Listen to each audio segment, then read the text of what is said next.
be me. 22-year-old psychology major who thinks she can save anyone. Meet this guy Derek at campus coffee shop. Looks like he hasn't slept in 3 days. He's wearing a Naruto headband unironically and arguing with the barista about whether anime is real art. Something about him screams project, and my savior complex goes into overdrive. Approach him after his failed philosophical debate about Sasuke's character arc. Hey, I couldn't help but notice you seem passionate about storytelling. His eyes light up like I just activated his trap card. Finally, someone who gets it. We start talking and turns out he's a film major who got rejected from every internship because he keeps submitting scripts about misunderstood anti-heroes. Also hasn't done laundry in 2 weeks and survives entirely on energy drinks and pizza rolls. Red flags everywhere, but my brain goes, I can make him better. Exchange numbers and I immediately start Operation Fix Derek. Day 1 of reformation, I show up at his dorm with meal prep containers and a schedule. His roommate Jake opens the door looking horrified. Are you from social services? No, I'm his friend, and I'm here to help him get his life together. Jake just shakes his head and whispers, God help you, before leaving. Derek's room looks like a tornado hit a GameStop. Posters of The Dark Knight and Fight Club everywhere, empty monster cans forming a pyramid in the corner. Okay, first things first, we need to clean this place. He looks genuinely confused like I just suggested burning his entire collection. But I know where everything is in this organized chaos. Spend 4 hours cleaning while he complains about how society doesn't understand creative minds. Make him shower, he emerges looking almost human. See, don't you feel better? I guess, but now I can't find my lucky writing pen. It was under a pile of Taco Bell wrappers, crisis averted. Week 2, I convince him to come to the gym with me. He shows up in cargo shorts and a shirt that says I paused my game to be here. People are staring, but he's completely oblivious. Put him on a treadmill, he lasts exactly 4 minutes before declaring cardio is a capitalist conspiracy. The system wants us tired so we can't think critically. A buff dude next to us chuckles and says, or maybe you're just out of shape, bro. Derek tries to debate him about the philosophy of physical fitness. I drag him away before he gets stuffed in a locker, convince him to do some basic weights instead. He actually enjoys it and starts talking about how lifting is like character development in Rocky. Small victory, I'll take it. Week 3, decide to tackle his social skills. Convince him to come to a party my friend Rachel is throwing. He shows up in a blazer over a graphic tee that says, trust me, I'm a film major. Rachel raises an eyebrow at me. I mouth, I'm working on it. The party is going fine until Derek corners someone and starts explaining why The Last Jedi is actually a misunderstood masterpiece. The guy looks like he wants to jump out the window. I rescue him and introduce Derek to my friend Amy, who's also into movies. So what kind of films do you like? Anything with substance, not like the Marvel garbage everyone consumes mindlessly. Amy's wearing a Captain America shirt. Abort mission, this is going downhill fast. Somehow Derek doesn't notice and keeps rambling about directorial vision. Amy excuses herself to get a drink and never comes back. Find her later hiding in the bathroom with Rachel. Your project is kind of intense. I know, but I'm making progress. He showered twice this week without reminding. Rachel just sighs and pours more wine. Month 2, Derek is actually improving slightly. He's eating real food, his room stays clean for more than 24 hours. He even made a friend in his editing class named Marcus. Marcus is the opposite of Derek. Super chill film bro who just wants to make wedding videos for money. They argue constantly about artistic integrity versus commercial success. You're selling out before you even start, man. And you're going to be broke living in your mom's basement, but go off. Somehow they become best friends through these debates. I'm feeling pretty proud of my progress until Derek shows up at my apartment at 2 a.m., banging on the door like the police, open it to find him holding flowers from the 7-Eleven and looking determined. I've been thinking a lot about character arcs and personal growth. Oh no, I know this look. And I realize that you've been my mentor figure, but in every good story, the mentor and the hero have this moment where Derek, no, where they realize their connection is deeper. Derek, absolutely not. I think I'm in love with you. There it is, the thing I was afraid of. Spend an hour explaining that I care about him as a friend and want to see him succeed, but don't have romantic feelings. He takes it surprisingly well, probably because he's used to rejection. That's fair. Can we still be friends, though? Of course, that's what I want. He leaves, and I think crisis averted. Wrong, so very wrong. Next day, Jake calls me sounding panicked. What did you do to him? What? I just turned him down gently. I was nice about it. Well, now he's acting weird, weirder than normal. Rush over to find Derek dressed like he's going to a yacht club. Polo shirt, khakis, hair slicked back, the whole 9 yards. Derek, what is this? If nice guys finish last, then maybe I shouldn't be nice anymore. Oh God, I've created a monster. That's not what I meant at all. You fixed me, made me better, but you still didn't want me, so clearly being fixed isn't enough. He's pulling out his phone, showing me videos about confidence and alpha male nonsense. Derek, those guys are scammers.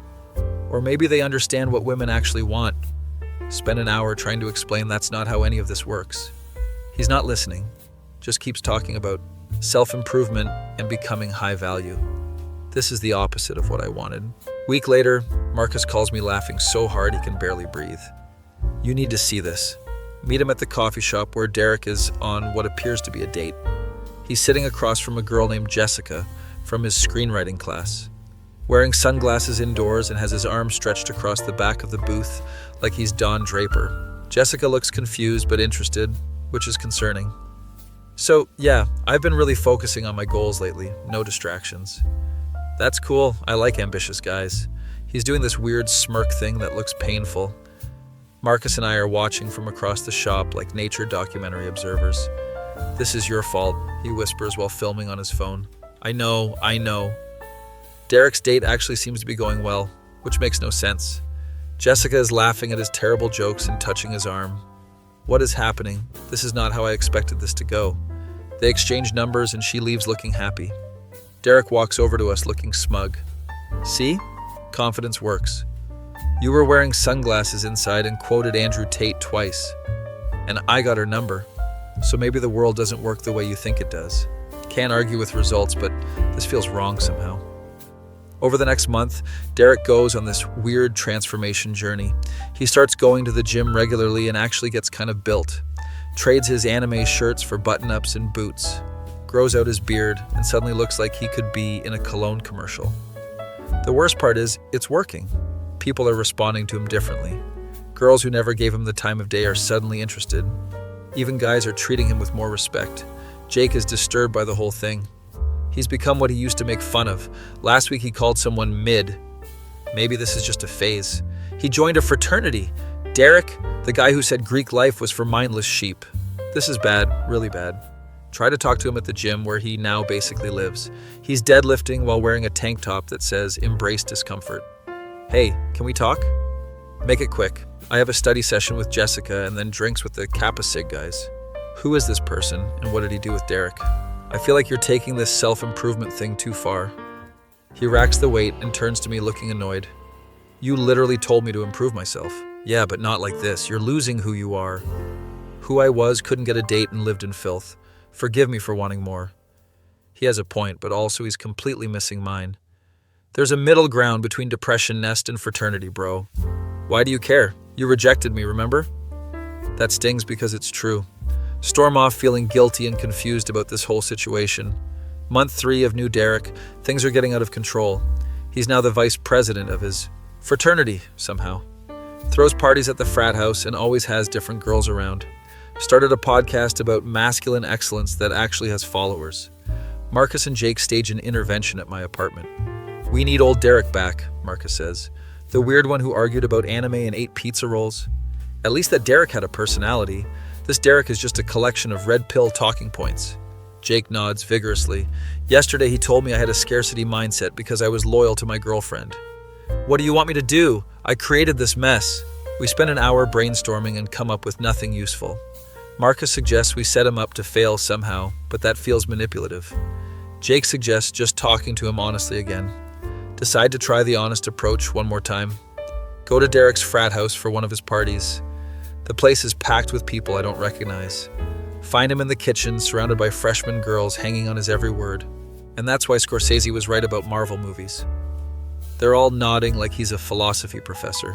Wait until he's alone getting a drink. We need to talk. About what? How I'm finally successful? About how you've become everything you used to hate? He laughs, but it sounds hollow. Maybe what I hated was being a loser. You weren't a loser, you were just rough around the edges.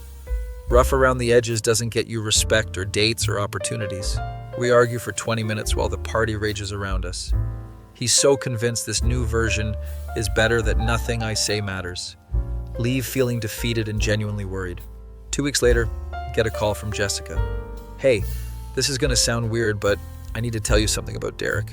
My heart sinks. What now? We've been dating for a while, and at first he seemed great, confident and driven.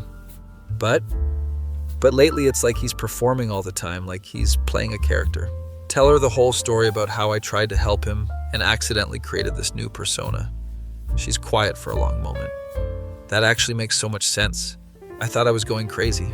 We form an unlikely alliance to save Derek from himself. Jessica invites him to watch old movies at her place, specifically the artsy ones he used to love. He shows up in his new uniform of expensive streetwear and immediately starts critiquing the film choices. This is pretty pretentious stuff, don't you think? You literally showed me your Criterion collection on our second date. He looks uncomfortable, like she's caught him in a lie. Yeah, well, I was trying too hard back then. And you're not trying hard now? She's good at this, hitting him with logic he can't argue with. Meanwhile, I coordinate with Marcus and Jake to remind Derek of who he used to be. Marcus invites him to work on a student film project, the kind of artsy thing old Derek would have loved. New Derek initially refuses, saying he's too busy with his podcast and gym schedule.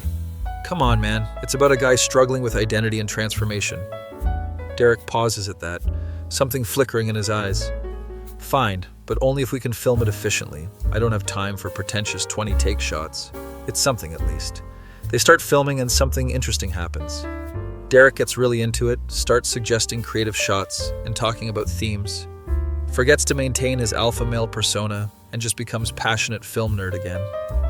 Marcus texts me updates with photos of Derek gesturing wildly while explaining a scene. I think we're getting him back. The breaking point comes at his fraternity's formal event. Jessica is there as his date, looking gorgeous in a red dress. Derek is schmoozing with fraternity brothers about finance internships and investment portfolios. One of the older brothers, Chad, starts talking about women in really gross terms. Everyone's laughing except Derek, who looks increasingly uncomfortable. What's wrong, bro? Thought you were all about that high-value male life. Derek opens his mouth to agree, but nothing comes out. Jessica is watching him carefully, waiting to see what he'll do. Actually, that's not cool, man. The table goes quiet. What? Talking about women like that, it's disrespectful. Chad laughs like Derek told a joke. Don't tell me you're going soft because of your girlfriend. Derek stands up and the whole room is watching now. Maybe I am, or maybe I'm just tired of pretending to be someone I'm not. Walks out of the formal with Jessica following. She texts me, I think we got him back. Next day, Derek shows up at my apartment looking exhausted. He's wearing his old Naruto headband and a hoodie. You were right. About what? All of it. I became the thing I hated trying to prove something. We sit on my couch and he tells me everything. How he thought becoming confident meant becoming arrogant. How he thought self-improvement meant abandoning his interests. How he was miserable pretending to be someone else but too proud to admit it. I'm sorry for being a jerk. You were trying to help and I twisted it. And I'm sorry for making you feel like who you were wasn't good enough. We both screwed up in our own ways. So what now? Now I figure out who I actually want to be, not who I think I should be. It's the most mature thing I've heard him say. Over the next few months, Derek finds his balance. He keeps some of the good changes like eating better and going to the gym occasionally. But he also goes back to his anime and his passionate film debates and his creative projects. Quits the fraternity, but keeps a few genuine friends he made there. Stays with Jessica, who apparently likes the real Derek way more than the fake one. Even gets an internship at a local production company because his portfolio is actually good. Marcus, Jake, and I have a celebration dinner at the coffee shop where it all started. So we learned a valuable lesson about, Marcus starts. Don't. What? Don't make this into some profound moment with a lesson. We all just figured stuff out. Jake laughs. Fair enough. Derek shows up late with Jessica, apologizing because they got caught up watching a Kurosawa film. He's wearing a shirt that says, I still haven't seen The Godfather, and looks genuinely happy. So I've been thinking about doing a documentary about self-improvement culture and how toxic it can get. Of course he has. That actually sounds interesting. Right? like a cautionary tale about losing yourself trying to find yourself. He's pitching ideas excitedly and everyone's engaged. This is the Derek I was trying to help, not change. Jessica squeezes his hand and smiles at me with a look that says thank you. Didn't fix him, didn't make him worse, just helped him find his own way eventually. Which I guess is what friends are supposed to do. Look around at this weird group of people who came together over one guy's identity crisis. Could be worse, could be better, but it's real. And that's more valuable than any self-help guru's advice. Derek's phone buzzes and he checks it. Oh no. What? My podcast episode about why I was wrong about everything just dropped and people are not taking it well. He shows us his phone. The comments are a war zone. They're calling me a sellout and saying Jessica made me soft. Jessica rolls her eyes. They can think whatever they want. Yeah, you're right. Screw those guys. Deletes the podcast app right there. Besides, I'd rather make actual films than talk about making films. Now that's growth. We all leave the coffee shop together, heading nowhere in particular. Derek and Jessica are arguing about whether Blade Runner is sci-fi or noir. Marcus is filming them for what he calls content. Jake is just happy to have his weird roommate back, and I'm relieved I didn't permanently break someone trying to help them. Sometimes people don't need fixing. They just need support while they figure things out themselves, even if they take the most chaotic route possible to get there. Later that night, get a text from Derek. Thanks for not giving up on me even when I was insufferable. Both versions. Smile and text back. Thanks for not staying an alpha male bro forever. Hey, I worked hard on those gym gains. I'm keeping those at least. Fair enough. Life goes on. We all grow and change, and sometimes regress and change again. The important thing is having people around who care enough to call you on your nonsense, even if they accidentally make it worse first. My face when I tried to fix someone and created a monster before getting back someone even better than the original. Worth it, I guess. Probably won't try to fix anyone else, though. Definitely won't. Jake just texted asking if I can help him get more confident. God help me. Here we go again. Be me, Feminon. 24-year-old data analyst working from home. Spend most days crunching numbers and avoiding human interaction. My social life consists of Discord servers and occasionally waving at my neighbor's cat. One day, my cousin Brittany drags me to some tech meetup downtown. You need to leave your apartment before you become one with your gaming chair. She's not wrong, but I refuse to admit it. Arrive at this hipster venue with exposed brick and overpriced craft beer. Immediately want to leave, but Brittany has my car keys, scanning the room for the least annoying corner to hide in. That's when I see him. This guy standing alone near the snack table wearing a Baby Yoda shirt and cargo shorts. He's got the most magnificent neckbeard I've ever seen in person. Not ironic, genuinely groomed it that way on purpose. Watching him try to open a bag of chips for 2 whole minutes, finally just rips it and chips go everywhere. He says oof out loud, and I can't tell if I'm fascinated or horrified. Brittany notices me staring. Don't even think about it. Think about what? That look in your eye. You get weird when you're curious about people. She knows me too well. Decide to approach him purely for scientific observation purposes. Hey, chip catastrophe survivor. He turns around and adjusts his glasses like an anime character. Yeah, those bags are designed to fail. It's planned obsolescence, but for snacks. Oh God, he's serious. I'm Trevor, by the way. Of course his name is Trevor. We start talking and this dude is a walking Reddit comment section. Every third sentence starts with actually, or well, technically. Works as a junior developer, lives with 2 roommates, moderates 3 subreddits. One of them is about ethical gaming journalism, and I have to bite my tongue. He shows me his phone background. It's Keanu Reeves. He's just such a wholesome human being, you know? Starting to understand why he's alone at this meetup. But here's the thing. There's something oddly endearing about his complete lack of self-awareness. Like watching a puppy try to climb stairs. Exchange numbers, and he immediately texts me a meme about social anxiety. Brittany pulls me aside looking concerned. What are you doing? I don't know. He's interesting. He's wearing Crocs with socks. Valid point, but I'm already invested. Week later, Trevor invites me to his place for a movie night. Shows up, his apartment looks like a GameStop and a Reddit meetup had a baby. Funko Pops everywhere, like hundreds of them still in boxes. I'm collecting them. They're going to be worth something someday. Sure they will, buddy. His roommate Kyle walks through eating cereal at 8 p.m. Yo, Trevor finally got a girl to come over. The prophecy is real. Trevor turns red and tells him to shut up. Kyle just laughs and goes back to his room.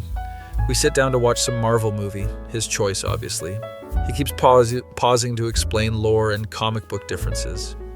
Now, in the comics, this character, actually, it's like Wikipedia gained sentience and learned to breathe. Halfway through, he asks if I want snacks, comes back with Mountain Dew and Doritos, unironically. The dinner of champions. He's not joking, this is his actual cuisine. Finish the movie and he's so excited to discuss every detail. What did you think of the post-credits scene setup? It was fine, I guess. Looks genuinely hurt like I insulted his family. Spend 20 minutes reassuring him that the movie was good. Driving home and can't stop thinking about this weird dude. Something about him activates my problem-solving brain, like he's a puzzle that needs solving. Text my work friend Sandra about him. Met this really unique guy. Unique good or unique concerning? Both somehow. She sends back just question marks. Over the next few weeks, Trevor and I hang out more. Each time I discover new layers of Reddit culture personified. He says things like this and take my upvote in real conversations. Once said thanks for the gold, kind stranger, when I bought him coffee. There was no gold, just a regular coffee transaction. Take him to a nice restaurant for his birthday. He shows up in a dress shirt and jeans, thinks he's fancy, orders chicken tenders and asks if they have honey mussy. The waiter looks at me like I'm running a charity service. Do you mean honey mustard, sir? Yeah, that's what I said, honey mussy. Contemplate faking a medical emergency. Meal arrives and he takes a photo for his Instagram. Watches him add 12 hashtags including #foodie and #date night. We're not dating, but I don't correct him. Later he posted on Reddit with the title, "First fancy dinner with a girl, am I doing this right?" Shows me the post with 47 upvotes, looking so proud. That's great, buddy. I know, right? Someone gave me a wholesome award. His happiness is so pure it's almost painful. Month 2 of whatever this friendship is. My coworkers start asking about my boyfriend. He's not my boyfriend, we just hang out. Sandra raises an eyebrow. Does he know that? Pull up his Instagram, every third post is about me. Hanging with my favorite person. She gets my references. When she laughs at my memes, oh no, I've led him on accidentally. Need to have the talk, but also don't want to hurt him. He's like if a golden retriever became a person who uses Reddit. Invite him over to my place to set boundaries. He shows up with flowers from the grocery store and a card. The card has a cat on it that says, "You're perfect." My heart and brain are having a civil war. Trevor, we need to talk about expectations. His face immediately falls. Did I do something wrong? Was it the honey mussy thing? I can change. No, it's not that. It's just, what do you think this is? He pulls out his phone and shows me a post he made on relationship advice subreddit. How do I tell my girlfriend I love her? All the comments are encouraging him to be confident. Trevor, I'm not your girlfriend. The silence is deafening. He looks like I just told him Santa isn't real.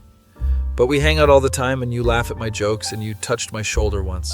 That's his evidence. I touched his shoulder. Spend an hour explaining that friendship exists. He's processing this information like a computer buffering. So all those times we hung out were just friend things? Yes, friend things. But I changed my relationship status to "it's complicated for you." Nobody asked him to do that. He leaves looking devastated and I feel like the worst person alive. Text Sandra what happened. You accidentally became his waifu. That's exactly what happened. Week passes and Trevor hasn't texted me at all. His Instagram goes dark. No posts. Starting to get worried. Reach out to Kyle, his roommate. Hey, is Trevor okay? Define okay. He's been in his room watching Andrew Tate videos. Oh God, no, not the pipeline. Rush over to their apartment. Kyle lets me in looking grim. I tried to stop him, but he's fallen deep. Trevor's door is closed. Can hear some Sigma Male podcast playing. Knock, and he opens it wearing a tank top and looking determined. Oh, you decided to show up. Trevor, what's going on? I'm improving myself, no more Mr. Nice Guy. His room has motivational posters now. One says, "Reject modernity, embrace masculinity." This is somehow my fault. Where's all your Funko Pops? Sold them. They were keeping me in a childish mindset. And your Keanu background? Replaced it with a lion, king of the jungle. What have I done? Try to talk sense into him, but he's quoting Joker movie lines. We live in a society where nice guys finish last. Trevor, that's not what I meant. You led me on, and now you feel guilty. Classic. He learned the term classic from pickup artist forums. Leave feeling responsible for creating a monster. Next day, Kyle sends me Trevor's new Reddit account. He's posting in all the wrong subreddits. Comments like women only want bad boys with 200 downvotes. Tried to start a thread called Why Being a Gentleman is Dead. Got roasted so hard he deleted it within an hour. But he's not discouraged, just getting angrier. Week later, run into Trevor at a coffee shop. He's sitting with some guys I don't recognize. They're all wearing the same brand of overpriced minimalist clothing. Walk over to say hi. Hey, Trevor. He looks at me with this new cold expression. What's up? Not even a question, just flat acknowledgement. Just wanted to see how you're doing. I'm great, actually. Really focusing on myself and my purpose. His friends are nodding like he's saying something profound. One of them literally has Sigma tattooed on his forearm. That's good, I guess. You seem different. Yeah, well, I had to stop being a simp. The word sounds so unnatural coming from him. His friends snicker, and I realize I'm being dismissed. Leave feeling more guilty than ever. Call Brittany for advice. You didn't cause this. He was already unstable. But I called him my little experiment to Sandra once, and I think he overheard. You what? Flashback to 2 months ago at a work happy hour. Sandra asked about Trevor, and I jokingly called him my little experiment. Thought he was in the bathroom, but maybe he wasn't. Oh God, you might have actually broken him. I didn't mean it like that. Doesn't matter how you meant it. Matters how he took it. She's right, and I feel terrible. Month passes, and Trevor's transformation is complete. He's fully bought into the alpha male thing. Started a YouTube channel about reclaiming masculinity. Has like 38 subscribers, but posts daily. Watching one of his videos out of morbid curiosity. Today we're going to talk about how women test you. He's wearing sunglasses indoors and has his arms crossed. The comment section is just other guys going through similar phases. Preach, brother. Women can't handle a real man. It's like watching a support group for the misguided. His roommate Kyle has had enough. You need to talk to him again. This is getting weird. He won't listen to me. I'm the reason he's like this. Exactly. So you have to fix it. Not sure I can fix what I broke. Decide to recruit help from an unexpected source.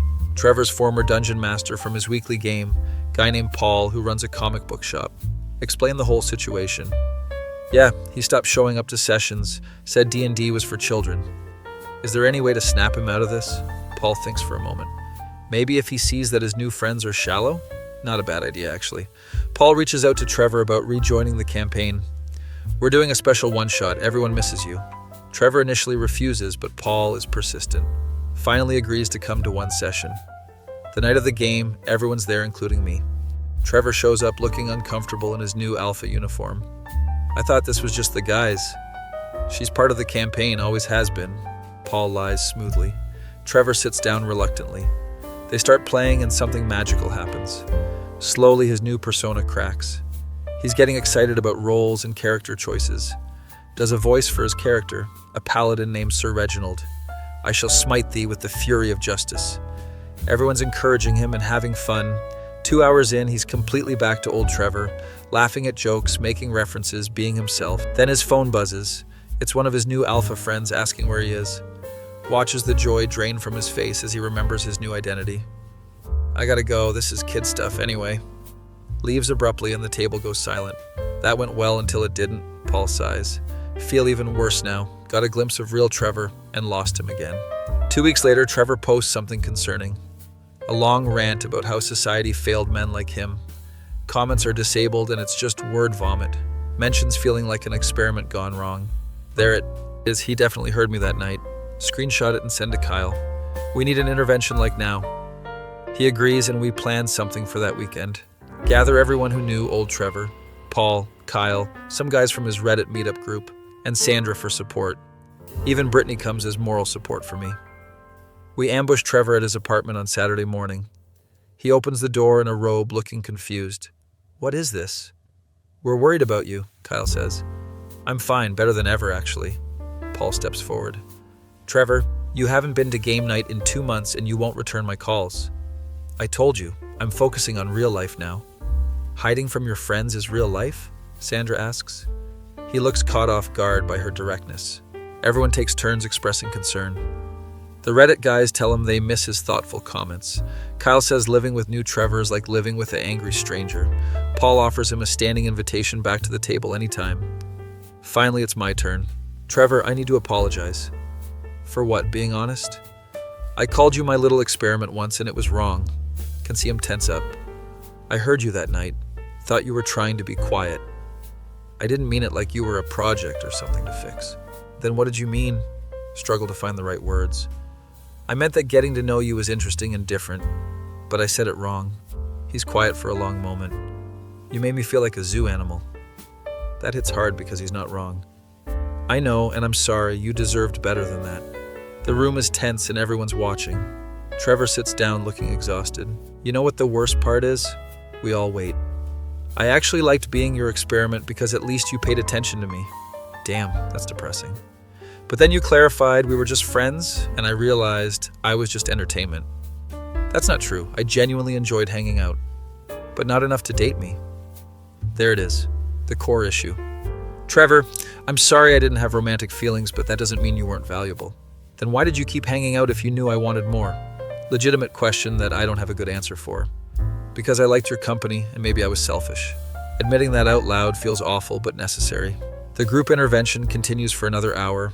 Slowly, Trevor starts opening up about how lost he's felt, how he thought becoming someone else would solve his problems, how the alpha male stuff gave him structure, even if it was toxic. I just didn't want to be the loser Reddit guy anymore. You were never a loser, Kyle says. I had zero dating success and lived in an echo chamber. Okay, you had some issues, but you were still you, Paul adds. The group helps him see that changing himself completely wasn't the answer. That maybe working on actual issues while keeping his personality was possible. It's not a magic fix, but it's progress. Trevor agrees to stop following alpha male content and rejoin society. Everyone leaves feeling hopeful but cautious. Stay behind to talk to Trevor alone. I really am sorry for how I handled everything, and I'm sorry for going psycho alpha male. We both laugh at how absurd this all got.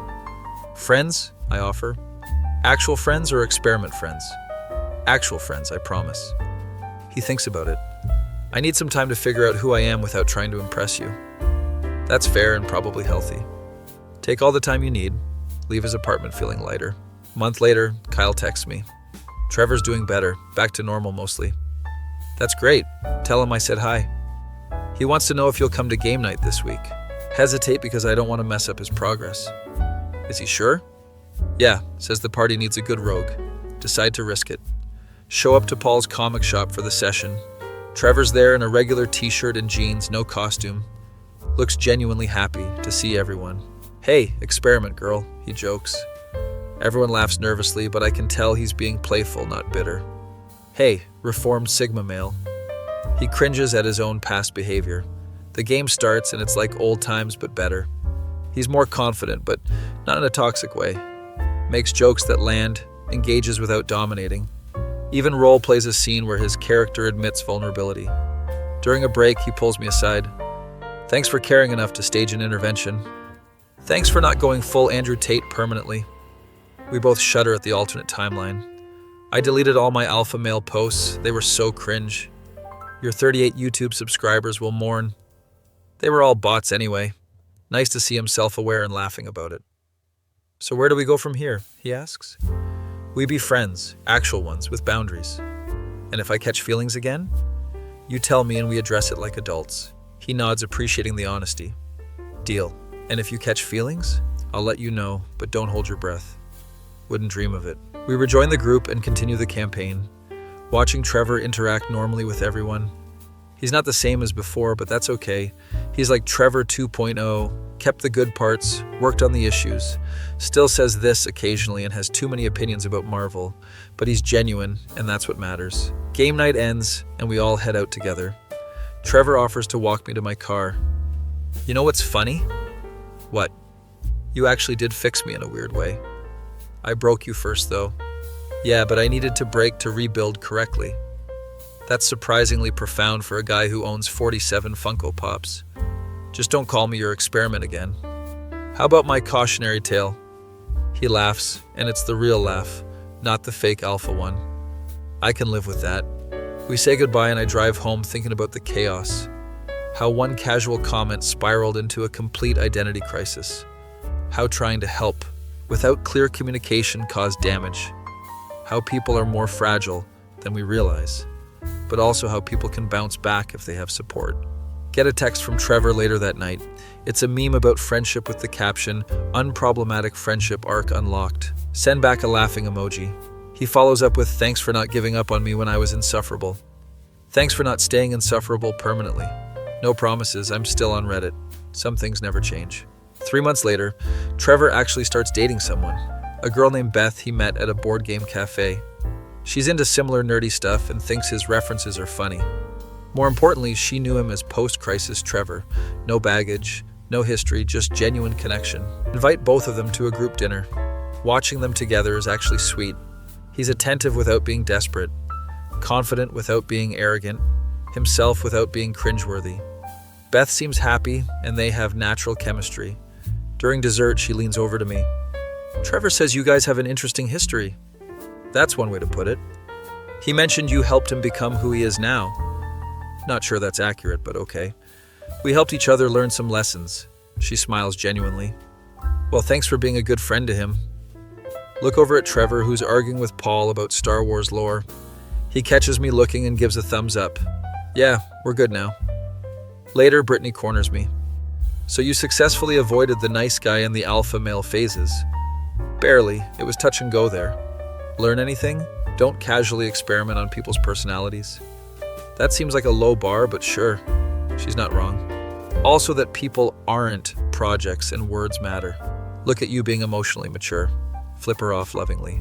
Drive home that night feeling content. Didn't fix Trevor, didn't ruin him permanently. Just witnessed someone's messy journey to figuring themselves out, and learned that my curiosity needs better boundaries. Get a notification from Discord. It's Trevor in our group chat. "Movie night at my place this weekend. Beth wants to introduce you all to her friend." Kyle responds, "Is this friend single and emotionally stable?" "Yes and yes." Then I'm in. Paul sends a gif of excited dancing. Sandra just types, "I'm watching you all like a reality show." Same Sandra. Same. Respond that I'll be there with snacks. "No Mountain Dew and Doritos," Kyle demands. "Those are a delicacy, you uncultured swine," Trevor fires back. The chat devolves into argument about proper movie snacks. Some things really never change. And honestly, I'm okay with that. Put my phone down and think about this weird chapter of life. Accidentally hurt someone trying to satisfy curiosity. Watched them spiral trying to become someone else. Helped bring them back from the edge. Ended up with a genuine friend in the process. Messy and complicated but real. Better than any experiment. Could have predicted. My face when I called someone my little experiment and accidentally created a temporary alpha male. My face when we both survived and came out better. My face when I'm never using the word experiment around anyone ever again. Worth it, but never again. Trevor just sent me a meme. It's the friendship ended with template. Friendship ended with toxic masculinity. Now healthy communication is my best friend. Send back the approval seal meme. We've reached peak Reddit friendship. Wouldn't have it any other way. Be me, Feminon. 23-year-old marketing coordinator who thinks she's God's gift to dating. Been with my boyfriend Ethan for 2 years. He's conventionally attractive, goes to the gym, has his life together. Basically, what people would call a catch. Problem is, I got bored 6 months ago. He's too nice, too available, too predictable. Wants to do cute couple stuff like farmers markets and cooking together. Meanwhile, I'm swiping through dating apps when he's not looking. Not cheating technically, just keeping my options open. Tell my friend Vanessa about my situation at brunch. "So you're bored but you don't want to break up?" "Exactly, I just need some excitement." She gives me this look like I'm insane. "Have you tried just talking to him?" Talking is for people who haven't figured out manipulation yet. I have a better idea. I'm going to make him jealous. That seems healthy. Ignore her sarcasm and explain my master plan. Going to start going out more, posting thirst traps, being mysteriously busy. He'll realize what he has and start trying harder. Then I get the excitement without losing the stability. Vanessa just shakes her head and orders another mimosa. This is going to blow up in your face. She doesn't understand strategic relationship management. Phase 1 begins that weekend. Ethan wants to do a movie night at his place. Tell him I have plans with the girls instead. Oh, okay, which girls? Just some friends from work, you don't know them. He accepts this easily because he trusts me like an idiot. Actually going to a club with Vanessa and her sister. Post photos all night looking hot and having fun. Make sure Ethan can see every single story. Check my phone, obsessively waiting for his texts. He sends one message. Hope you're having fun. Be safe. That's it. No jealousy, no questions, nothing. This isn't how it's supposed to work. Come home at 2 a.m. expecting worried calls. He's texted goodnight with a heart emoji. What kind of boyfriend doesn't freak out? Phase 2, I start mentioning a coworker named Brad constantly. Brad said the funniest thing at work today. Brad thinks I should ask for a raise. Brad brought coffee for everyone. Ethan just nods along, asking polite questions about Brad. He sounds like a nice guy. That's not the point. Getting frustrated that nothing is working. Vanessa texts asking how the plan is going. He's literally not reacting at all. Maybe because he's secure in your relationship? That's boring. I need drama. She leaves me on red. Week 3 of operation make him jealous. Start coming home late from work events. Ethan has dinner ready and asks about my day. Give vague answers and act distant. He looks concerned but doesn't push. If something's wrong, we can talk about it. Nothing's wrong, I'm just busy. He accepts this and goes back to being perfectly reasonable. Starting to realize I might be dating a well-adjusted human. This is sabotaging my whole plan. Decide to escalate dramatically. Post a photo with some random guy from work at a team lunch. Caption it, something ambiguous like best lunch dates. Wait for Ethan to lose his mind. He likes the photo. He likes the photo. Call Vanessa having a breakdown. He's not jealous at all. What's wrong with him? Most people would say nothing is wrong with him. But I'm clearly trying to make him react. Have you considered that maybe you're the problem? Hang up on her because she's being unsupportive. Month into this, and I'm more invested in getting a reaction than the actual relationship. Ethan suggests we go on a weekend trip together. I feel like we haven't connected much lately. He's noticed but isn't being dramatic about it. Tell him I can't because I have a work thing. There's no work thing. I just want to see if he'll fight for it. Okay, maybe another time then. He's so understanding it makes me want to scream. Spend the weekend at home stalking his Instagram. He posts a photo at the gym with his friend Connor. Caption says, making the most of a free weekend. He looks happy. Why does he look happy without me? This wasn't part of the plan. Monday comes and I'm ready to be extra distant. Ethan picks me up for our usual coffee before work. Except he seems different. Lighter somehow. How was your work thing? Lie about some conference that didn't exist. He nods but doesn't seem fully engaged. Everything okay with you? Yeah, actually, I've been thinking about some stuff. Oh God, is he finally going to fight for us? I think we should talk tonight. Yes, the jealousy plan is finally working. Spend all day excited that he's going to do some grand gesture. Show up at his apartment that evening ready for drama. He's calm, has tea ready, sitting on the couch looking collected. This is it. The moment he begs me to stop playing games. Sit down and he takes a deep breath. I've been doing a lot of reflection lately. Here it comes. And I think we want different things. Wait, what? You seem distant and like you'd rather be anywhere but with me. No, he's supposed to be fighting for me, not giving up. So I think we should break up. The room spins. What? Why? Because I deserve someone who's excited to be with me. He's breaking up with me? And you deserve to figure out what you actually want. Try to backtrack immediately. I've just been stressed with work. I do want to be with you. He smiles sadly. I don't think that's true, and that's okay. Spend an hour trying to convince him to reconsider. He's gentle but firm, mind completely made up. Leave his apartment in shock. My plan to make him jealous ended with him dumping me. Call Vanessa crying. He broke up with me. I'm sorry, but also I warned you. You're supposed to be on my side. I am on your side. That's why I'm saying you screwed up. Hang up and spiral for 3 hours. Stalk his social media obsessively. He's not posting sad breakup stuff. He's just living his normal life. 2 days after our breakup, he posts a photo at some art gallery. There's a girl in the background, but can't tell if they're together. Spend 2 hours zooming in trying to identify her. Reverse image search her outfit like a psychopath. Vanessa texts, stop stalking him. How did you know? Because I know you. She's right, but I'm not stopping.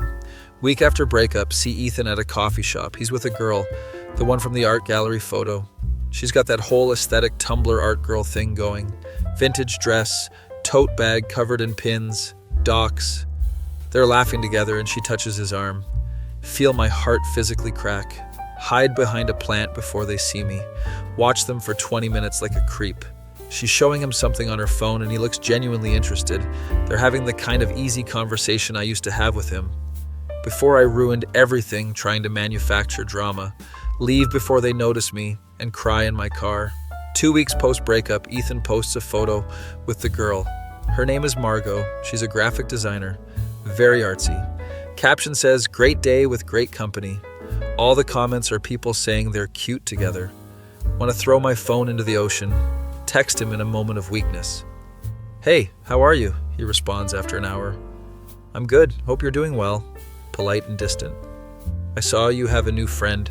Why did I say that so desperate? "Yeah, Margot is really cool." Doesn't elaborate, doesn't ask about me. The conversation dies and I feel pathetic. Vanessa stages an intervention at my apartment. "You need to move on." "I can't. I lost the best thing I had." "You got bored and self-sabotaged." "I know that now." She makes me delete his number and block his socials. Last for 3 hours before I unblock everything. A month later, see another post. Ethan and Margot are official apparently. Relationship status changed and everything. The photos show them doing cute couple things. Farmers markets, cooking together, art galleries. All the stuff I rejected he's doing with her. This feels like targeted psychological warfare. My coworker Sierra asks if I'm okay. "Just dealing with some life stuff." "Boy troubles?" End up telling her the whole story. "So you played games and he moved on?" Why is everyone so blunt about this? Basically, yes.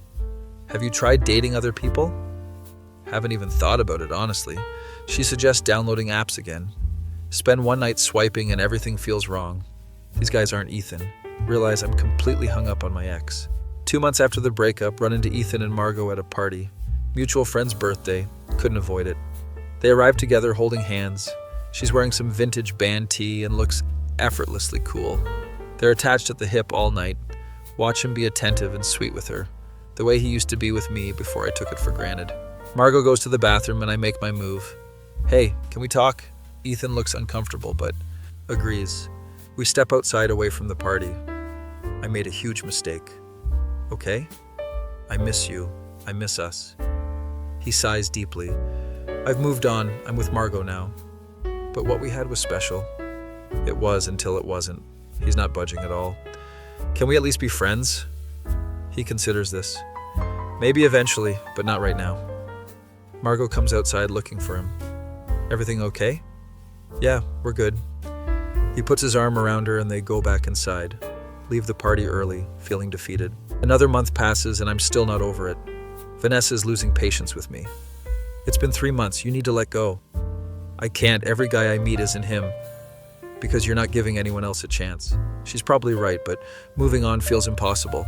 Get a DM from Ethan one random Thursday. "Hey, hope you're doing better." Respond immediately like I haven't been waiting. "I'm okay, how are you?" We chat for a bit, surface level stuff. Then he drops something unexpected. "So, Margot wants to meet you." "Why?" "We talked about healthy relationships with exes and she suggested coffee." This feels like a trap, but I agree anyway.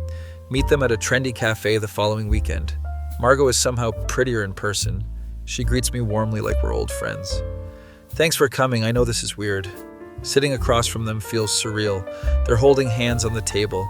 Margot starts explaining her philosophy on relationships. "I believe in open communication and breaking traditional boundaries." Where is this going? "Ethan told me about your history and I think there's a solution." Look at Ethan, who's staying quiet. "What kind of solution?" "Have you ever considered polyamory?" The coffee I'm drinking goes down wrong. "Sorry, what?" Margot launches into this whole pitch about ethical non-monogamy. How love isn't finite and relationships can have multiple structures. She has a whole notion board about it, apparently. I know Ethan cared about you, and I'm secure enough to explore this. Look at Ethan for help. He's nodding along like this is completely normal. We've talked about it a lot and think it could work. This is insane, but also I'm desperate. So you want us all to date each other? Well, more like you'd both be dating Ethan and we'd all hang out. Sounds like I'd be the third wheel with extra steps.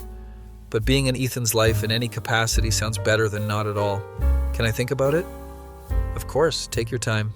Margot gives me her number and some book recommendations about poly life.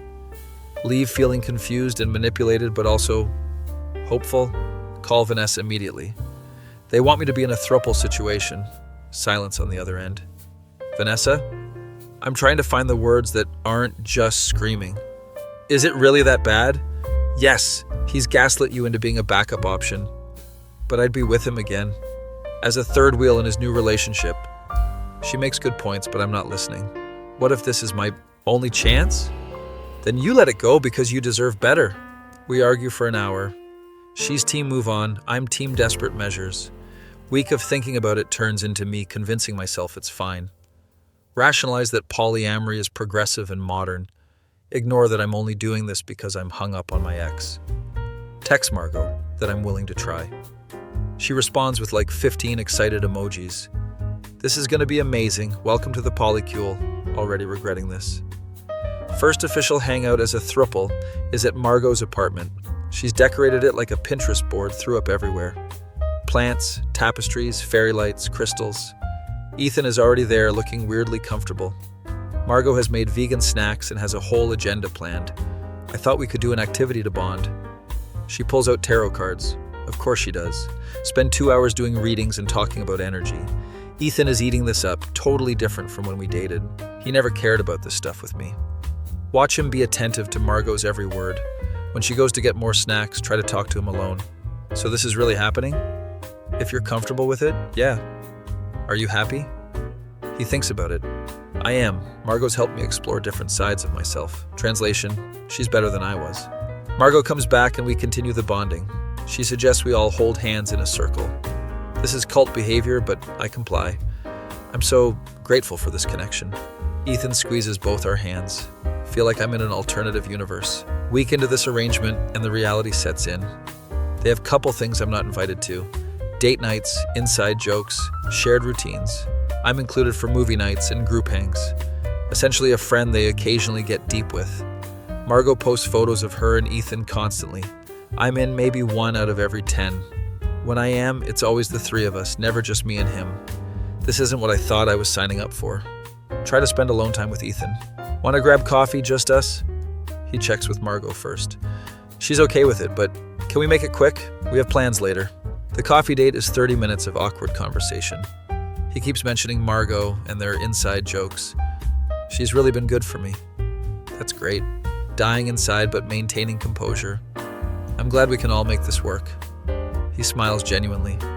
Me too, it's nice having you back in my life. Back in his life as a peripheral character. Month 2 of this poly situation. Margot wants us all to go on a weekend trip. Some cabin in the woods for a deeper connection. Vanessa thinks I've lost my mind. You're going on a couples retreat as the third wheel? It's not like that, we're all equal. Are you though? Don't answer because we both know the truth. The cabin trip is exactly as awkward as expected. 1 bedroom with a king bed. Margot suggests we all share it. Draw the line and take the couch. Spend the weekend watching them be couplely, hiking together, holding hands while I trail behind, cooking together while I set the table. They have their relationship and I'm just there. One night they disappear into the bedroom early, sit alone in the living room staring at the fire. This is not what I wanted. Hear them laughing through the walls, grab my phone and finally text Vanessa the truth. You were right, this is terrible. Come home right now. I can't, we're in the middle of nowhere. Then leave first thing tomorrow. She's right, I need to get out. Morning comes and I'm packing my stuff. Ethan and Margot are making breakfast together. Hey, where are you going? I think I need to head back early. They both look concerned. Is everything okay? Time to be honest. No, this isn't working for me. Margot puts down her spatula. What do you mean? I thought this would bring me closer to Ethan, but I'm just watching your relationship from the sidelines. Ethan finally looks uncomfortable. That wasn't the intention. Maybe not, but that's what it is. Margot tries to fix it with therapy speak. We can work on balancing the dynamic better. I don't think the dynamic is the problem. I am. They're both quiet. I agreed to this because I was desperate, not because I wanted polyamory. Saying it out loud makes it real. I think I need to actually move on instead of hanging around. Ethan nods slowly. I understand. I'm sorry if we pressured you. They didn't force me, but they didn't discourage me either. Pack up and call an Uber to the nearest town. 3-hour wait, but worth it to leave. Sit outside the cabin with my luggage feeling free for the first time in months. Get home and Vanessa is waiting with ice cream. Proud of you for leaving. I'm proud of me too. We spend the night talking about everything. How I self-sabotaged my relationship with Ethan. How I agreed to something degrading because I couldn't let go. How I need to actually work on myself. So what now? Now I be single and figure out why I'm like this. She raises her ice cream spoon. To growth and not being a toxic person. To growth. Week after the cabin disaster, block both Ethan and Margot. Not out of anger, just need a clean break. Vanessa introduces me to her boyfriend's friend group for a game night. No pressure, just normal socializing. Agree reluctantly. Show up to find a mixed group playing Mario Kart. Everyone's chill and welcoming. One guy, Oliver, is quiet and stays on the sidelines mostly. He's wearing a vintage anime shirt and looks nervous. After a few rounds, end up sitting next to him. Not into Mario Kart. I'm terrible at racing games, prefer RPGs. We start talking about video games and he lights up. He's passionate about storytelling in games and has strong opinions about character development. Not in an obnoxious way, just genuinely interested. Sorry, I'm probably talking too much. No, it's nice hearing someone care about something. Smiles and pushes up his glasses. Exchange numbers by the end of the night. Not romantic, just friendly. Over the next month, Oliver and I hang out casually. He's different from Ethan in every way. Not traditionally attractive by conventional standards. Kind of awkward, definitely nerdy, has some incel-adjacent views he's working through, but he's genuinely kind and treats me like a person. Doesn't put me on a pedestal or play games, just wants to hang out and share interests. One night we're watching a movie at his place. Can I ask you something? Sure. Why do you hang out with me? The question catches me off guard. What do you mean? You're like cool and pretty, and I'm just me. He's not fishing for compliments, genuinely confused. You're easy to be around, no drama or expectations. He nods, processing this. I like hanging out with you too. It's simple and honest. Something shifts in how I see him. Month 3 of friendship with Oliver. Realize I haven't thought about Ethan in weeks. Haven't checked his social media or asked mutual friends about him. Actually moving on for real this time. Oliver invites me to some anime convention. Normally would say no, but decide to try. He's so excited showing me around, explaining everything. Watching him cosplay as some character I don't recognize. He's confident here in his element. Thanks for coming with me. Thanks for inviting me. We take photos together and he posts them. Caption is just, great day with a great friend. No ulterior motives, just genuine. Later that night, admits something vulnerable. I used to be really bitter about women. What changed? Therapy and realizing my issues weren't their fault. Appreciate the self-awareness. I was toxic in my last relationship. We all have been at some point. No judgment, just acceptance. Kiss him on the cheek spontaneously. He turns bright red. What was that for? For being honest. He smiles wider than I've ever seen. 2 weeks later, we're officially dating. It's not explosive or dramatic, just comfortable and real. He plans thoughtful dates based on my interests, remembers small details from conversations, communicates directly instead of playing games. Everything I took for granted with Ethan, appreciate now. Vanessa meets Oliver and approves immediately. He's good for you. I know. And you're actually being a decent person. I'm trying, she hugs me. Growth looks good on you. 6 months into dating Oliver, run into Ethan at a grocery store randomly. He's alone, no Margot. We make awkward eye contact. Hey. Small talk about life updates. He mentions he and Margot broke up. The poly thing didn't work out long term. Sorry to hear that. Mean it genuinely with no ulterior motive. You seem good though. I am. I'm seeing someone. Tell him about Oliver briefly. Ethan smiles genuinely. I'm happy for you. We part ways amicably. No lingering feelings, no regrets. Just 2 people who didn't work out moving. Forward. Text Oliver after about the encounter. Ran into my ex, feel totally fine about it. That's growth. Proud of you.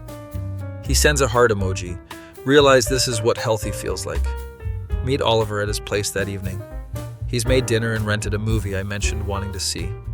You remembered? Of course I did. Sit together watching the film, his arm around me. Not thinking about manufacturing drama or testing him, just enjoying the moment. Thank you for being patient with me. Thank you for giving me a chance. We're both people who had to grow. Him overcoming bitterness, me overcoming toxicity, found each other at the right time. Later, Vanessa texts asking how things are going. Really good, like genuinely healthy good. Never thought I'd see the day. Me neither, honestly. So we're done with the self-sabotage era. Completely done. She sends celebration emojis. Year later, still with Oliver. He's met my family, I've met his. We've had actual disagreements and worked through them. No games, no manipulation, just communication. Sometimes think about how I almost destroyed this by not being ready. Glad I took time to work on myself first. Oliver proposes at the same anime convention we went to. It's dorky and perfect and very us. Say yes immediately. Vanessa is my maid of honor, obviously.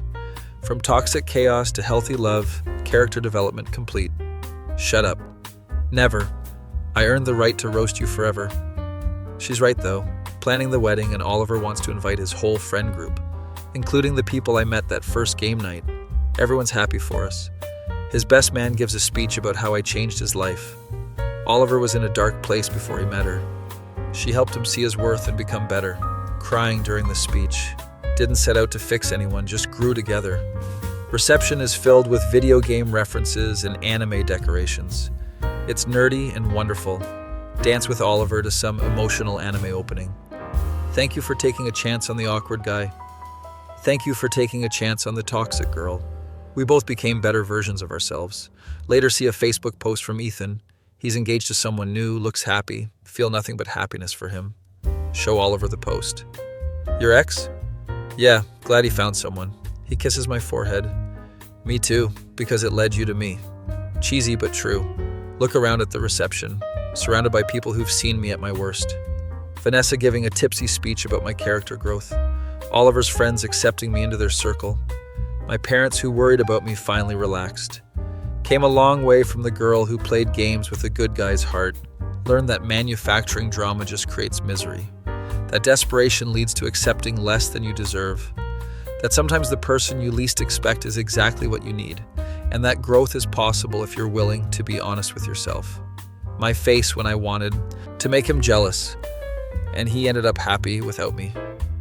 My face when I got gaslit into a poly situation out of desperation. My face when I ended up with someone genuine who loves me for real. My face when everything worked out because I finally grew up. Worth the journey, even if it was messy. Oliver pulls me back to the dance floor. What are you thinking about? How lucky I am. We both are. Dance together surrounded by acceptance and love. This is what it feels like when you stop sabotaging yourself, never going back. Be me, Femino, 21-year-old college student majoring in English literature. Have this friend Austin from my creative writing class. He's tall, has that messy artist hair, wears band shirts from concerts he actually attended. We've been friends for about 6 months, sit next to each other every class. He makes dumb jokes and I laugh way too hard at them. My roommate Iris says I'm obvious about liking him. You literally giggle at everything he says. I do not giggle, I appreciate humor. You touched his arm 14 times during one conversation. I counted. Okay, maybe I'm a little obvious. Austin and I text constantly about everything. Music recommendations, book discussions, existential crises at 2 a.m. He sends me memes daily and they're always perfectly timed. My friends say we're basically dating without the label. We're just really good friends. They all make that face like I'm delusional. One Thursday night, studying for finals and stressed. Austin texts me out of nowhere. It's a meme, some romantic couple thing with text overlay. The text says, when you realize your best friend is actually your soulmate. My heart stops. Read it 17 times in a row. Is this a confession? It has to be a confession. Why else would he send this specific meme right now, screenshot it, and send to the group chat with Iris and my friend Hannah? Girls emergency. Both respond within seconds. What happened? Send them the meme. Iris, oh my God, he's confessing. Hannah, this is it. This is the moment. We're all freaking out in the chat, spend 30 minutes analyzing every possible meaning. Maybe he's testing the waters? Or he's being direct but through a meme because he's nervous? This is definitely a confession. Nobody sends this platonically. My brain is going into overdrive. Start planning my response. Should I send a meme back? Should I just tell him I feel the same way? Should I wait to see if he follows up, decide to play it cool, and just react with a heart emoji? He sends back a thumbs up. A thumbs up. What does a thumbs up mean? Is thumbs up good or bad? Hannah. It's neutral. He's waiting for you to make a move. Iris. Or he's clueless that you didn't get it, was a confession. We're spiraling. Next day in class, Austin acts completely normal. Hey, did you finish the essay? Yeah, barely. He's not bringing up the meme. Why isn't he bringing up the meme? Maybe he's waiting for the right moment. Class ends and we walk to the parking lot together like always. Want to grab food? Say yes, obviously. At the diner, everything feels charged with meaning. He's talking about his favorite band's new album. The lyrics on track 5 are insane, so vulnerable. Is he trying to tell me something? Yeah, vulnerability is important. Maintain intense eye contact. He looks slightly confused but continues eating his fries. The meme confession is hanging in the air unspoken. Or maybe it's just hanging in my mind. Week goes by and Austin hasn't said anything. But he keeps sending memes. They're not romantic ones though, just regular funny stuff. Starting to doubt my interpretation. Maybe it wasn't a confession? Iris refuses to accept this. Boys are just bad at communication. Give him time. Hannah agrees. He definitely meant something by it. Decide to do some reconnaissance. Austin's roommate Casey is in my biology class. Approach him after lecture. Hey, random question. Has Austin mentioned anything about dating? Casey looks confused. Not really? Why? Just curious. He narrows his eyes. Wait, do you like Austin? Abort mission. No, just asking for a friend. Your friend should just ask him out then. Leave before I incriminate myself further. 2 weeks after the meme, still nothing. Austin invites me to a party his friend is throwing. You should come, it'll be fun. Will you be there? Obviously, that's why I'm inviting you. My heart does a stupid flutter. Spend 3 hours getting ready. Iris helps me pick an outfit. Cute, but not trying too hard. What if tonight is the night he says something? Then you'll be ready. Arrive at the party fashionably late. Austin is already there with a group of people. He sees me and waves me over immediately. You made it, introduces me to everyone. This is my friend from class. Friend. The word echoes in my brain. Maybe I misread everything. Spend the party attached to his side. He's attentive and keeps checking if I need anything. Want another drink? You good? These parties can be overwhelming. He's perfect and I'm dying inside. Some girl named Stephanie approaches us. She's gorgeous and clearly interested in Austin. Hey, I don't think we've met. She completely ignores me and focuses on him. Austin is polite but not flirty back. This is my friend, we go to class together. Friend again. Stephanie keeps trying though. So are you single? Austin laughs awkwardly. Yeah? My heart sinks into my stomach. He's single and he just confirmed it to another girl. Excuse myself to the bathroom. Text the group chat. False alarm, he's definitely not into me. Iris calls me immediately. What happened? Explain the Stephanie situation. He probably just didn't want to have that conversation at a party. Or he's actually single and not interested in me. She makes me promise not to spiral. Too late, already spiraling. Return to the party and Austin is alone. Hey, you okay? You were gone a while. Yeah, just needed air. We end up on the back porch away from the noise. He's looking at the sky, talking about constellations. See that one? That's Cassiopeia. He's pointing and I'm just watching him. You're not even looking. Sorry, distracted. By what? By the fact that I'm in love with you, Austin. Just thinking about the essay due next week. Smooth recovery. He bumps my shoulder. We'll work on it together, don't stress. The casual intimacy is killing me. Month after the meme and I've accepted defeat. Clearly misread. The whole thing. Austin is just a good friend who sends memes, trying to move on emotionally. My friend from work, Josh, asks me out. He's nice, has a stable job, very normal. Say yes because why not? Tell Iris about the date. Are you sure? What about Austin? Austin is not interested, time to be realistic. She looks skeptical but supports me. Go on the date with Josh. It's fine, he's polite and pays for dinner, but the whole time I'm comparing him to Austin. Josh doesn't make me laugh the same way. Doesn't understand my references. Doesn't feel right. He asks for a second date, agree half-heartedly. Driving home and Austin texts. How was your night? Went on a date. He doesn't respond for 10 minutes. Then, oh cool, how'd it go? It was okay. Just okay? Yeah, not sure about a second one. You should do what makes you happy. Wish I could tell him he makes me happy. Second date with Josh happens the following week. It's worse than the first. He talks about his fantasy football league for 40 minutes. Keeps calling the waiter Chief. I'm checking my phone hoping for an escape. Austin texts, SOS, need help with the essay, brain is broken. Perfect excuse. Tell Josh I have an emergency and need to leave. He looks annoyed, but whatever. Drive to Austin's apartment. He opens the door looking stressed with his hair everywhere. You're a lifesaver. His laptop is surrounded by empty energy drink cans. How long have you been at this? 6 hours, I've written 3 sentences. Help him outline his essay, and we fall into easy conversation. This is where I want to be. How was your date, by the way? Terrible, he said Chief unironically. Austin laughs so hard he snorts. That's a red flag. Multiple red flags. We work on the essay until 3 a.m., end up falling asleep on his couch. Wake up to him covering me with a blanket. Sorry, didn't mean to fall asleep. It's fine, you looked peaceful. Our faces are close and there's a moment. Then his roommate Casey walks in. Oh, morning, lovebirds. Austin throws a pillow at him. Shut up, we were working on essays. Sure you were. Casey is smirking, and I want to die. Leave shortly after feeling more confused than ever. Finals week arrives and we're both stressed. Study together at the library every day. Other people in our class joke we're joined at the hip. Are you two dating or what? Austin laughs it off. We're just friends. There's that word again, stabbing me repeatedly. Last day of finals, we celebrate by getting fast food, sitting in his car eating burgers at midnight. I'm so glad this semester is over. Same. Thought I'd actually lose my mind. He's quiet for a moment. I'm really glad we're friends. Twist the knife, why don't you? Me too.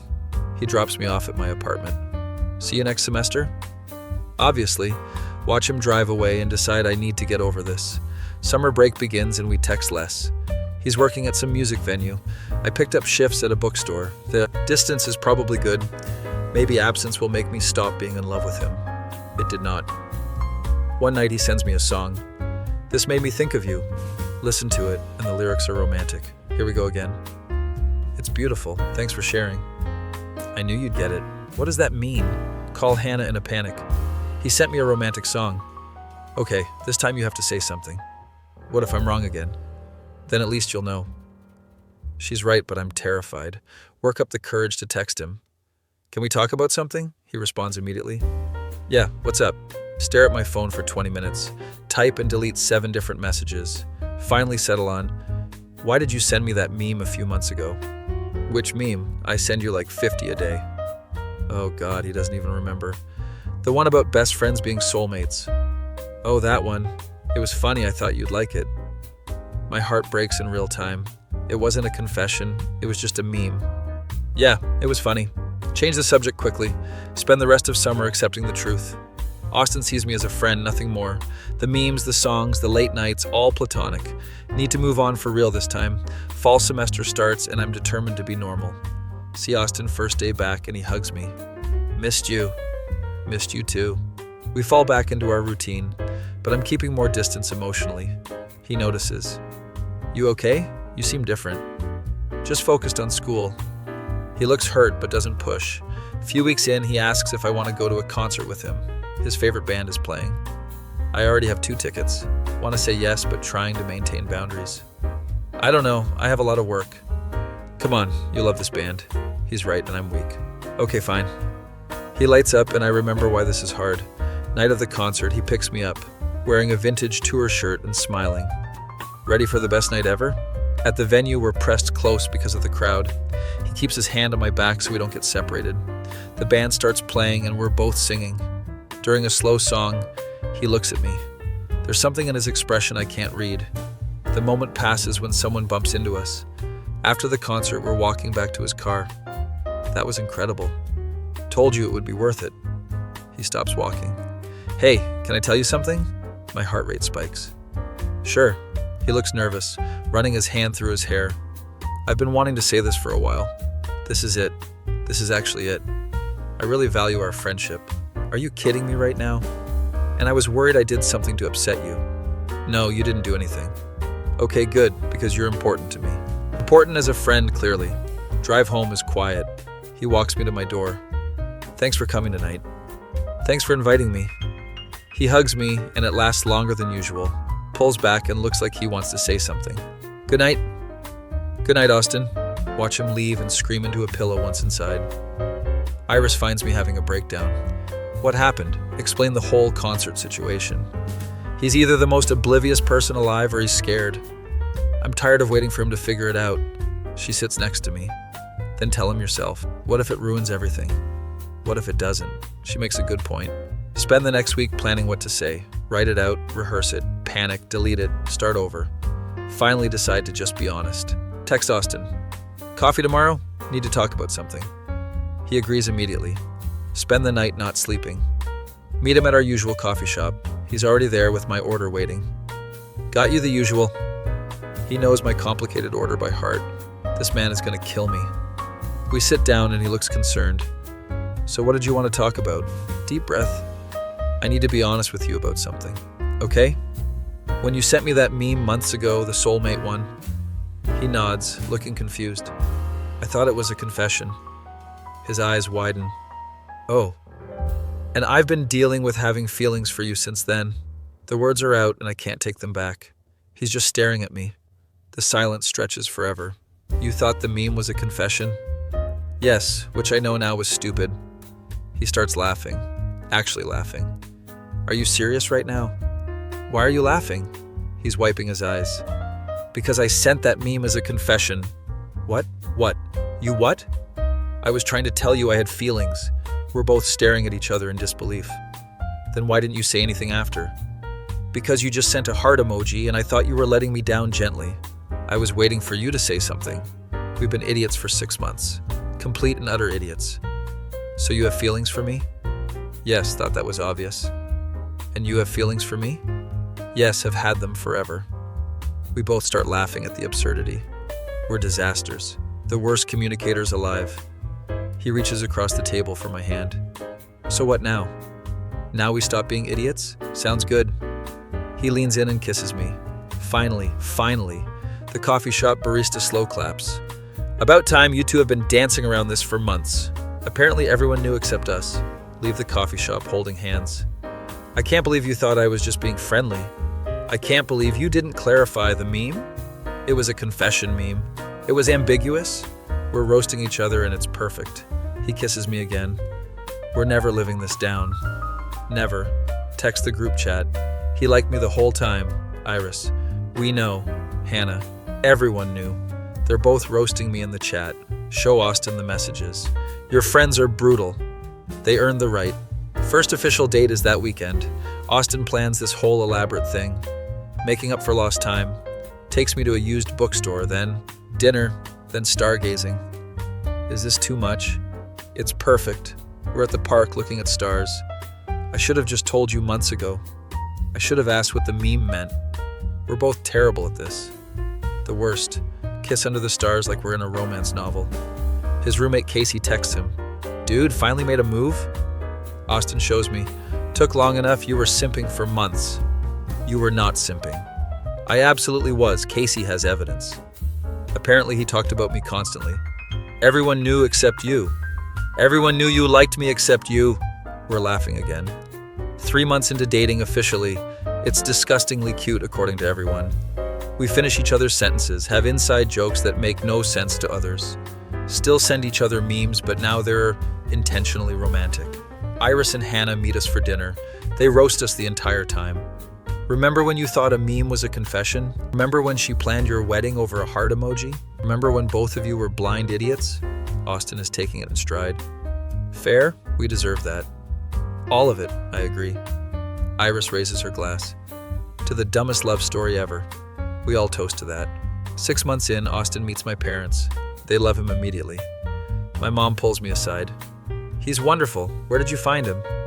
Creative writing class. She smiles knowingly. And how long were you pining? Too long, don't ask. Dad corners Austin on the porch. Hear him saying something about intentions. Austin handles it perfectly. She's the best person I know. I'm lucky she tolerates me. Dad approves. 1 year anniversary, Austin plans something special. Won't tell me what it is. Just trust me. Takes me back to the coffee shop where we confessed. The barista recognizes us. The meme couple. We're never escaping this. Austin orders our drinks and we sit at the same table. "So I have something for you." Hands me an envelope. Inside is a printed meme. It's the original Soulmate one with new text. "When you finally figure out your best friend loved you all along." Below it says, "Will you marry me?" Look up and he's on one knee. The entire coffee shop is watching. I should have been clearer with the first meme, trying again. I'm crying and laughing. Yes, obviously yes. He puts the ring on my finger. The coffee shop erupts in applause. The barista gives us free coffee. This is the most on-brand proposal ever.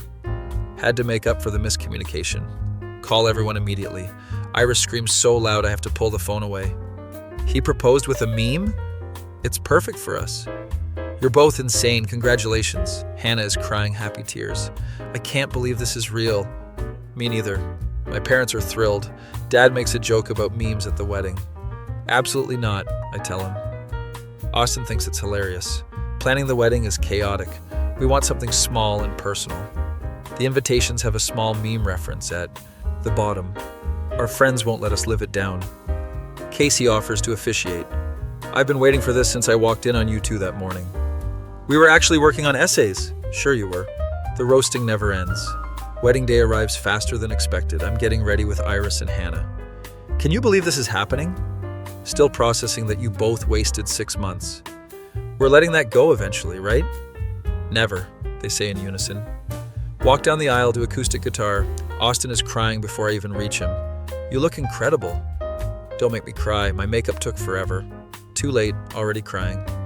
Casey starts the ceremony. We're gathered here to celebrate two people who couldn't figure out they liked each other for half a year. Everyone laughs. But once they did, it was undeniable. Our vows are personal and reference the meme. Austin goes first. "I promise to always be clear in my communication, even if it means fewer memes." "Don't promise that. I like the memes." Everyone laughs again. My turn. "I promise to ask clarifying questions and not jump to conclusions, but also to always know what you mean even when you don't say it." He's full on crying now. "I love you." "I love you too." We kiss and everyone cheers. Reception is filled with our favorite music. First dance is to the song he sent me that summer. This is when I almost gave up. Good thing you didn't. Best decision I never made. Our friends give speeches roasting us. Casey. "Austin talked about her so much I started taking notes." Iris. "She analyzed every text like it was the Dead Sea Scrolls." Hannah. "We all knew before they did it was painful to watch." Everyone is having the best time at our expense. Austin stands up to respond. "I'd like to thank everyone for enduring our idiocy." "It was truly next level," someone yells. "But I'd do it all again for this moment." He looks at me. "You're worth every confused meme and miscommunication." I'm crying again. Stand up to join him. "Thank you all for not giving up on us when we were being dense, and for the constant roasting that kept us humble." Raise our glasses together. To misunderstandings that lead to understanding. Everyone toasts. Later, cutting the cake and someone asks how we met. Austin and I look at each other. Creative writing class. And a very confusing meme. Tell the whole story to people who haven't heard it. They're laughing and shaking their heads. "You two are perfect for each other." Two disasters who found each other. Dancing with Austin under string lights. "Can you believe we're married?" "Honestly, no. Thought I'd be pining forever." "Same. Thought you'd be my friend forever." We're both terrible at reading signals. The absolute worst. Kiss him and don't care who's watching. This disaster of a love story is mine. Honeymoon is 2 weeks in Europe. We visit bookstores and record shops in every city. Send memes to our friends about being newlyweds. They send back roasts about our origin story. Never forgetting the 6 months of stupidity. We're never living it down. Austin shows me a frame he bought. It's the original meme printed and matted. For our apartment. That's so cheesy. You love it. He's right, I do. Hang it in our living room when we get back. Every guest who visits asks about it. We tell the story every single time. Never gets old seeing people's reactions. You both thought it meant different things? For 6 months? How did you function? We've learned to laugh at ourselves. 5 years later, still happily married. Still sending each other memes, now with actual clear communication.